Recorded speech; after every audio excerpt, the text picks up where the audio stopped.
And can you spell it, please? Darlenemoran. All right, Miss Moran, can you tell us where we're standing? And This is 109 Powell Avenue. It's my mom's house.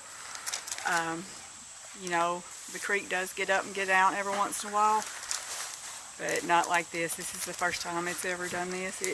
You know, in 2010 it didn't even get in the house, and this time we had 4 foot of water or better in the house. how fast did it happen? In a matter of 20 minutes from start to, you know, because when I got here it was like ankle deep, and I took her truck up to the road, and by the time I come back it was already butt deep, and it was all I could do to even get here to the house. And when we got in the house, of course, nobody could get to us to get us out. So I tried calling 911.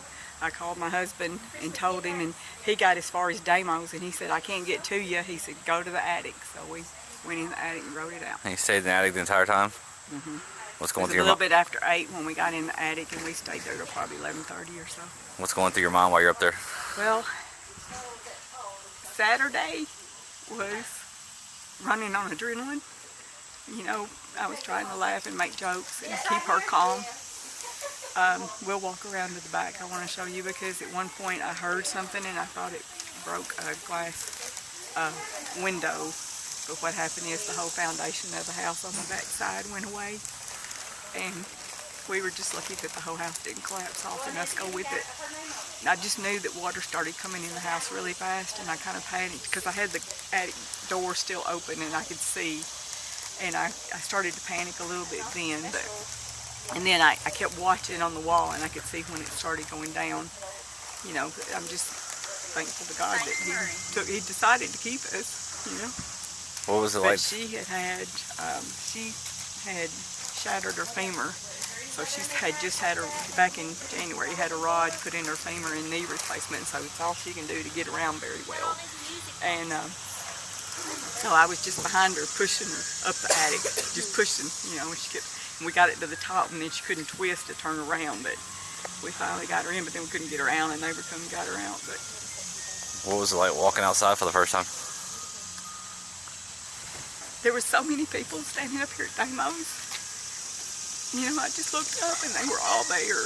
And when I did this, everybody was just, you know, it was just thankful. It was just thankful. And then, you know, like I said, Saturday, we come back and got clothes and stuff for her.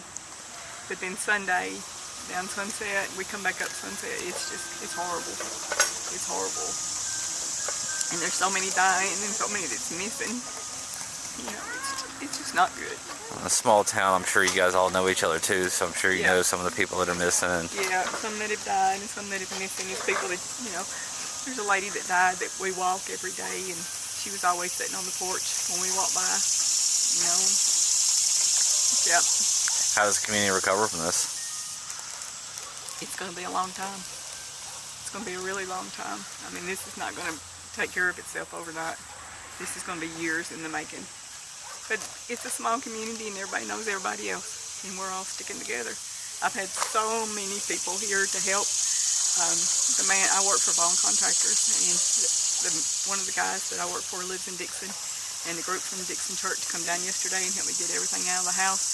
Vaughn Contractors was here this morning with trailers, and they helped me get everything loaded up, you know, as much as we could. And so yeah, it's just, I'm thankful. Well, thank you so much for doing this and taking the time with me. And I'd love if you want to show me around. So. Yeah. This is what you came down to? Just mud and destruction? It fell down. It was laying down flat.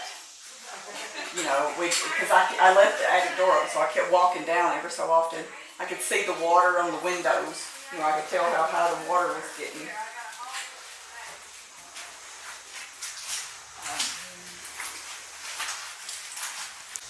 Wow.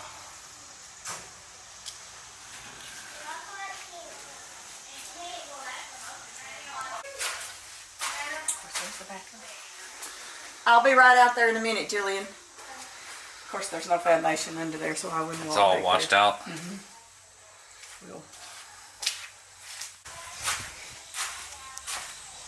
I think they're going to condemn it. Yeah, they're definitely going to condemn it. This house, you see the white house right there? Mm-hmm. It come from this street over here. It was like where this one is right there. That one was across the street. That house came from and twisted around somehow or another and ended up in front of that house.